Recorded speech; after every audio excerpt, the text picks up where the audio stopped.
Hello, I'm Suzanne Herring, and I'm pleased to be here with Professor Kim Prather from the University of California, San Diego. And Kim has had a very active career in aerosol science, mostly with their aerosol time of flight mass spectrometry. Uh, and I've known Kim for 15 years now? No, 20, 20 years 20 now. years, yeah. 20 years now, Yeah, at since least. she was a young assistant professor That's right. at University of California, Riverside at Hmm. that time. And Kim, I know you had a rather interesting pathway to becoming a university professor. So why don't you fill us in a little bit about that? Well, I think one of the questions people often ask me is, did you always know you wanted to be a professor? And my answer to that is a resounding no. In fact, it was no way. Yes. I, really, started out, sort of in, high school, wasn't really that interested in, I hadn't really found my niche yet, and had a terrible chemistry teacher and thought I would never, ever go into chemistry. And and so then I wasn't even sure that I wanted to get a bachelor's. I went to a junior college to give myself a couple of years to figure out what I wanted to do.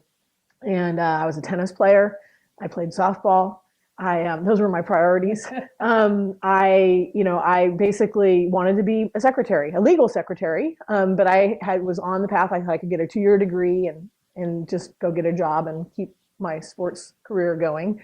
And so I ran into a very influential chemistry professor at the junior college who sort of taught me one of my big life lessons, which is I do best when I'm challenged.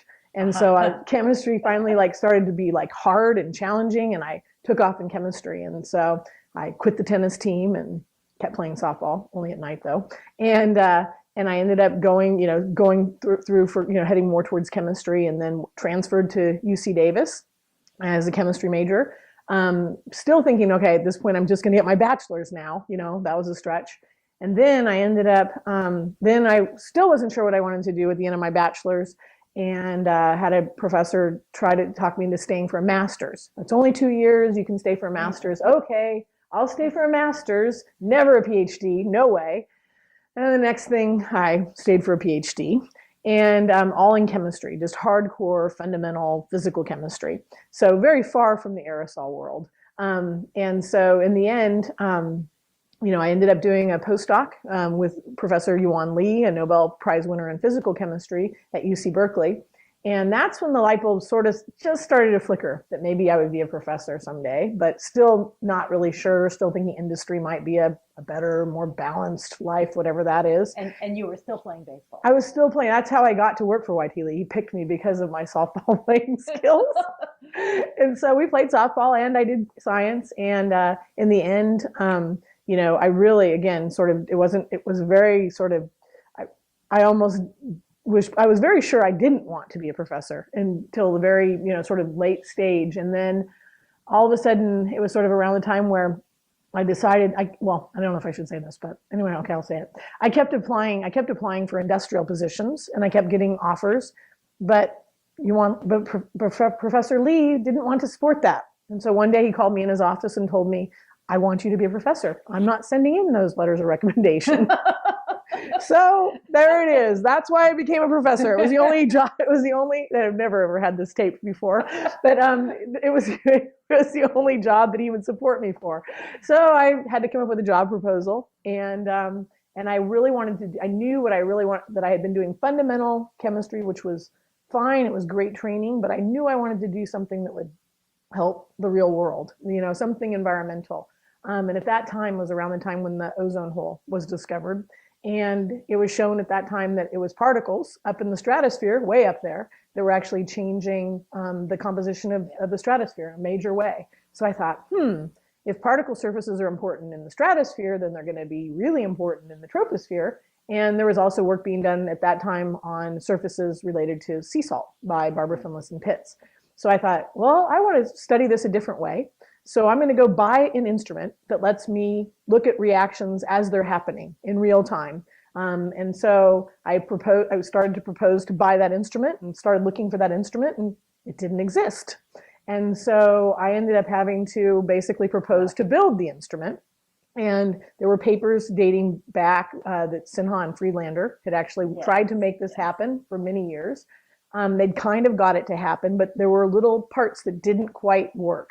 And so I focused and figured out a plan to make it work. And yeah, so Building on their experience. building on their experience, but taking advantage of the technological advances that were there. There was just certain things that, the speed, data acquisition, things weren't quite up to snuff, and it made theirs, they were almost there. And then I just sort of took the pieces together of a few different ways of doing things, and then basically proposed that as my job, what I would do as an assistant professor. And so my first, sort of 10 years or so was getting that instrument to be built and working and calibrated and applying it to problems. So you were sort of the first one who measured that probability density function that Friedlander wrote about in his book, where you say for each particle what its size is, what its chemical composition is, and what's the probability of finding similar particles in the atmosphere. So a big push for us has been to do just that, sort of what they called sort of the perfect measurements, right? It was like to be able to actually get everything about one particle, including, a big push for us at the beginning was really to understand the sources. So to take that one particle, blow it up essentially, and get a chemical fingerprint that we could then link back to the source. So it was not just the composition, but a little bit more about tying it back to where did that particle come from? What's been its history in the atmosphere? Has it aged? Has it gone through over a cow farm? Or, what is it, how, sort of how reacted has it become over its lifetime? So getting something more information on the source and degree of aging was a big push for us. And the other aspect was the time resolution. Yes, that's right. Yeah. As fast as you can. Because up to this point, people were just doing filter measurements, or maybe the sophisticated one were impactor measurements to get size resolved chemistry. Right. And you never knew the answer for months. Right. Months. And I had always had a goal, my own personal goal, of looking at particle chemistry in closer to real time. Right. Yeah, that was definitely, one of the things we really came to appreciate was that, all the particles, there's a great diversity from one particle to another, and those change pretty fast. And so we didn't even know how fast at the time, but when you lump all that information together in size and in time, and mix all the particles up, it's really challenging, as people found, to try and unravel, sort of tease out how it changed over time and over size, from different sources. And as an example, one of the things I recall that you did early on was tracing the nitrate particles across the LA basin. Yeah. And I remember when I was down there with my little nitrate measurement system, we would call each other on the phone. That was exciting. Hey, the nitrate just Those went were the days. way up. Those were the days. Yeah. We were going back and forth. The students kind of thought we were a little crazy because we were like hooting and hollering. I would see the total concentrations in a quantitative way, and you could tell me what size they were. Oh, they came in the coarse mode. Oh no, this is fine mode nitrate. Well, and then you trace where the differences came from. You want to talk about that? Yeah. So a little bit more. And like one of the things, a lot of people had seen, especially in Riverside where pollution builds up, they would see these like nitrate would triple, Okay, why? And we were able, when we were going back and forth, you would say, all of a sudden the nitrate went up. And I would look and I'd say, but it's ammonium nitrate and it's on organics. Or I would say, oh, it's all on sea salt. It's sodium nitrate. So we could actually say, did it get there through heterogeneous reactions? Did it get there through condensation? So we could actually tease out more of the mechanism of why did the nitrate, not just that the nitrate went up, but why did it go up and where did it come from? That experiment was a very special one for me. And that was 1996. That was the first real field study we did. Was with Glenn Cass. Yeah. And he was a great man, my very first, very special collaborator who, without him, I don't think I'd be sitting here right now. He really, I didn't know anybody. I came from the field of fundamental physical chemistry. I didn't know anybody in the aerosol field when I started. And I met Glenn at a AAAR meeting very early on. And he was just such a special man. And there's a few things that, sort of struck me. We were developing this new way of doing things, and that had some good responses and some not so good responses from the community. People who've been doing filter-based methods for a long time were, kind of like, well, kind of what's going to happen, what's going to happen? How are you going to bridge? How are you going to prove? How are we going to understand anything when they're like, they almost seem disconnected. Glenn had a really, really refreshing and positive view. In fact, I remember one day, he's like, I want to help you. I want to work with you, and we're going to do a study together, and we're going to get your instrument calibrated so it's quantitative, which is what people said would never happen. And so we're going to run our standard size resolved composition Moody impactors, and I didn't even know what a Moody was at the time, against your measurements, and we're going to quantify and basically the amount of nitrate on these particles as a function of size. And so, and we're going to go out in the field, and we're going to pick 3 sites, and we're going to sample the air as it starts at the coast and it blows over an inland site and then blows to Riverside, ends in Riverside. And I was just kind of baffled that you could even predict where the air would come, and look at the changes. And so I went along with it. We went along with it. We put instruments out at multiple sites. This was working with CARB, California Air Resources Board had given us the funding to build more instruments. Yeah. And we were able to do that. We were able to see the fresh particles, and actually they blew right where Glenn said they would. And so it was really, really spectacular to do that. I mean, I had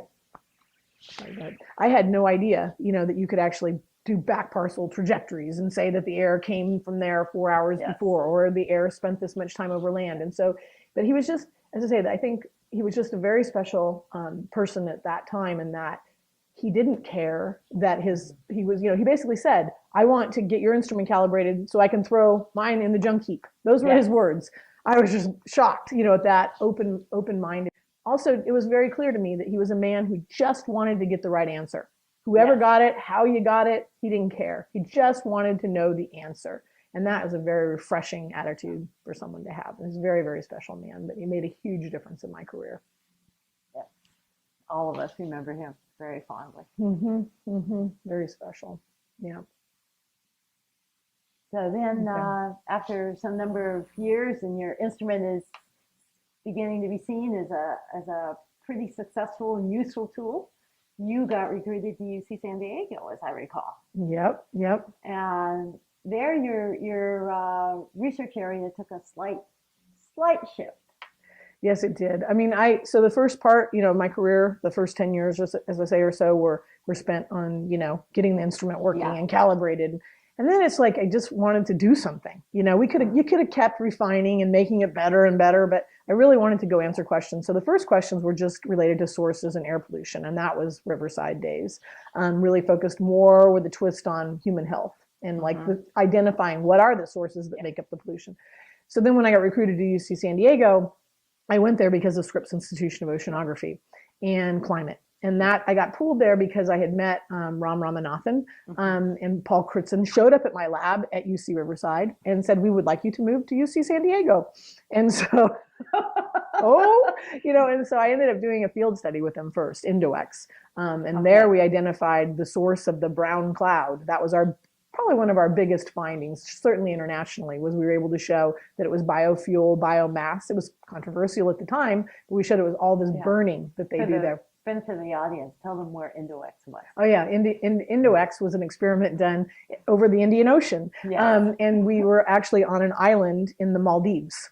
And a little tiny island, there's still an observatory, very active observatory there today that's being run now by other groups. But basically, it's in the Indian Ocean. So we had our instruments on an island there. There was also measurements done on a ship around for the intensive part. The Ron Brown ship was there as well. And so it was airplanes. And it was my first experiment where there was airplanes and ground and a ship. 1998?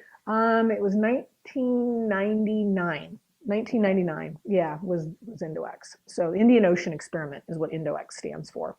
And so we did Indox, and that's how I got to know them better. And they kind of were working on me to move for a while. And then I finally moved in 2001.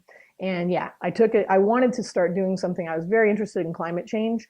It turns out aerosol mixing state, which is what we measure, is really how the individual particle composition affects clouds is the largest uncertainty in all of climate change. It was then, still is. And so we really wanted to understand how particle size and composition affect clouds and ultimately how they affect climate and precipitation. And so my focus in my research group for the last, since I moved there in 2001 has been really on climate impacts of aerosols and also just regional climate, weather, and water is where we really are right now.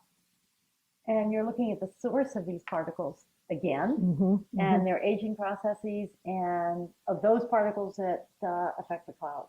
Right, right. So what we do, which has been the most exciting measurements of my career, I think, is we look at the aerosols that are available to seed a cloud. You know, what's their size, what's their composition, what's their source, and we fly sort of the ones that are actually are in position to actually go seed the cloud. So, you know, those particles, any one of those, you make either the cloud droplets or the ice crystals, right? So we look outside of the cloud, we say, okay, this is the particles outside of the cloud. This is the sources. Then we fly through a cloud and we sample the cloud droplets and ice crystals one by one, very fast. And we link those to sources and see if there are special ones. Are there certain sources that are better at seeding clouds? In particular, one of our main foci right now is, are there certain particles that are making ice? If you care about precipitation, ice is everything. And only 1 in a million particles on average makes ice, an ice nucleus.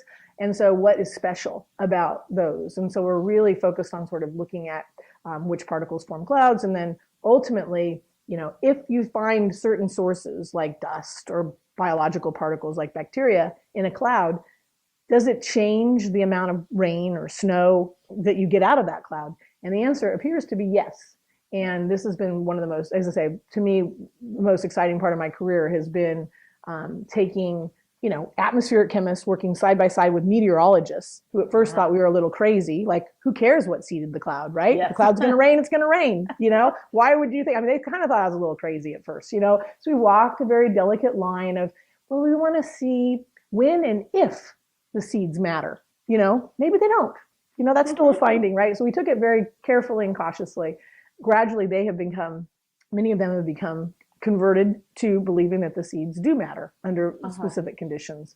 And so, in fact, our findings are now, which is very exciting to us, our findings are being incorporated into weather forecast models. Oh, so that's interesting. Yeah. Yeah. So the biggest out of those studies, one of the biggest findings we've had, maybe the biggest of my career, I think, the thing that was the biggest surprise of my career, I think, to date, was we were able to show, we were flying over clouds over the Sierra Nevada mountains, which is where our snowpack for California, where our water supply is stored.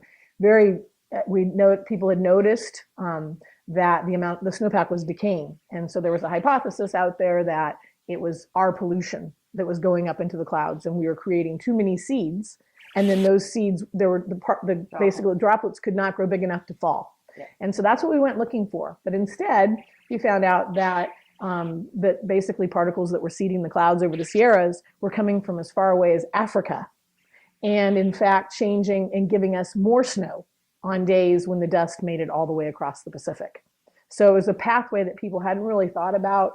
The seeding was actually happening at relatively high altitudes, and that was the switch. On days when the dust from Africa or China, mostly from Africa at that time of year, and biological particles that could have come with the dust, but could have also come from the ocean, we now believe. On days when those were present and you had ice in the clouds, those were the days where you had the most snowfall on the ground. And so we published a paper in Science saying that, you know, dust from as far away as Africa changes snowfall over California. I mean, who would have thought? Yeah, we had a lot of pushback on that at first because most people thought that the dust came from Asia and not until the springtime, certainly not in winter. Yeah. So it was a big push for us. So it's a pretty exciting result. Your career has been centered around the aerosol time of flight mass spectrometer, or ATOF-MS. Mm-hmm. So tell us a little bit about it, what it measures, how it works. Yeah, so what it does is, it basically measures the size of particles aerodynamically. There were about 3 or 4 groups at the same time that ended up sort of trying to go after the size, composition, fast link. And we were the one group at the time that decided to do aerodynamic sizing as opposed to optical sizing. And that turned out to be kind of a magic twist because that gave us very precise size, just like the aerodynamic particle sizer. So it aerodynamically sizes each particle. And then by knowing how fast the particle is moving, you know, by tracking that particle moving between 2 laser beams and getting the speed, we can time when it gets in the center of a mass spectrometer, and we fire a laser and blow apart that particle into its components. One of the other unique things we have in the ATOF-MS, but now many other people are doing this, is we actually, as opposed to just looking at positive ions that form chemically or negative ions, we actually built our first instrument to look at both. And so that was unique. So the sort of the unique part of the ATOF-MS is the ability to aerodynamically size each particle as opposed to optically size, and the ability to get both positive and negative. And it turns out that getting that positive and negative information has been absolutely critical to what we do. The positive ions tend to give you information on the source. And so it tells you if there's metals present, if there's soot present, if there's organic carbon present. Whereas the negative ions tell you about the nitrate, the sulfate, the chloride, the aging. So they're just totally complementary to be able to look at both. And so that's the unique thing about the ATOF, what we call the ATOF-MS. Yeah. Did that answer it? Did that tell you? I would say there was another unique aspect of your instrument, and that is you went very quickly from this instrument that filled your whole lab at Riverside to something that would fit through a 30-inch door. Idea. Yep, that's the way you remember this. That's exactly right. Yeah, so we started out, the first instrument filled a lab, literally, and it was called the Beast, remember? Yes. Remember the Beast? The Beast still exists. In fact, the Beast is now in one of my former students' labs, starting his job as a professor, which is kind of special. So the Beast has come back to life again, which is great. My God. So there's a Beast in someone else's lab now. And there was Beast, and then we had proof of concept, and then the California Air Resources Board became very interested. And so they came and funded 2 transportable versions of the instrument where we put it on a rack with wheels. And as you say, we're able to push it through a door. Still big, but that was the beginning of Jake and Elwood. The 2 transportable, we used to call them portable, but we decided transportable was more accurate. It did take a truck. It did take a truck, truck, so we had Jake and Elwood, and then working with TSI, actually, we developed, around the time when they commercialized the instrument, we developed Laverne. And Laverne is just a smaller version, a more petite version of Jake and Elwood. So she's just a smaller version of Jake and Elwood. And then the next generation was Shirley. Shirley came after Laverne. And Shirley is the aircraft instrument that fits on an airplane very well. Even more petite. That's when we went to what we call a ZTOF, a different type of mass spec that lets us have a folded path of the ions. And so that's Shirley. So that's been the multiple generations. And now we're making another version that's even smaller. I mean, we would like to make a version, our dream is to make a version that can go on UAV platforms so that that's really small. That we can fly to clouds and do a lot more. So yeah, that's our we haven't given up yet. We will get there. I'm sure you will. I mean, given how you went from the Beast to the Jake and Elwood. Yep.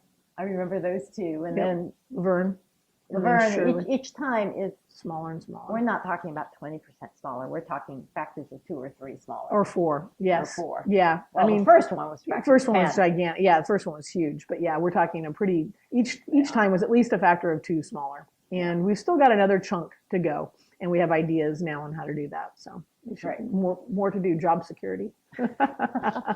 So Kim, I think one thing in the years I've known you, it's been quite a few, the constant in your career has been your enthusiasm. And it's certainly driven all your work, but you've also mentored a lot of students. I have. And so I'm going to ask you, as you look at the young aerosol scientists and those who might be watching this video, what advice you have for them as they go forward. Oh boy, I get asked that question a lot these days. I mean, one of the most rewarding things to me is to watch my people going out into jobs, and they're getting very good jobs these days. It's really, really rewarding to see this, and it's reassuring to me to know that I don't have to work until I'm 150 years old to solve the problems. They're going to take them on. They're ready to take them on. My students have been fearless over the years. But the advice I give people is two pieces of key advice. One is to not be afraid, there's nothing you can't do. If there's something that hasn't been measured before, it doesn't mean that it's impossible. We had a lot of pushback at the beginning when we said we were going to build this instrument. People said, well, the instrument is so needed, it must be impossible then. And it's like, nothing's impossible. And I've taught my students through the years, one of the key things is there's a way to do it. If you have a question, figure out how to answer it. If there's a way to do it, buy it. If there's not a way to do it, build it. And so be fearless, though. Really Just don't be afraid, because you can make anything work if you put your mind to it. And so that's the first piece of advice. My second piece is what you said. What's gotten me through is really my career doesn't feel like work. It's fun. And I have a strong passion. I genuinely care about the science that we're doing. I personally am motivated, and I think most of my group is motivated by the fact that what we make, I mean, this was always a dream and almost didn't seem possible, is what you measure in the lab or in a field study can actually translate to help real world problems. And that, is what gets you out of bed in the morning. In particular, I have two teenage boys. We have a responsibility to leave this world in better shape than it's sort of currently heading right now, I think. And so, I feel personally responsible to understand what is going on and to come up hopefully with solutions to make it head on a slightly better trajectory before I'm done. And so I think that feeling of, finding something that you love, then it's not a job, right? It is, you want to go into work. You're sad when it's time to stop at the end of the day. And that, I can't believe I get paid to do what I do. I mean, I absolutely love what I do. And I love being able to help. And I love, the training of the students and the science. I mean, it's an amazing job. So. Well, thank you very much. Is that good? Thank you. Thank you very much.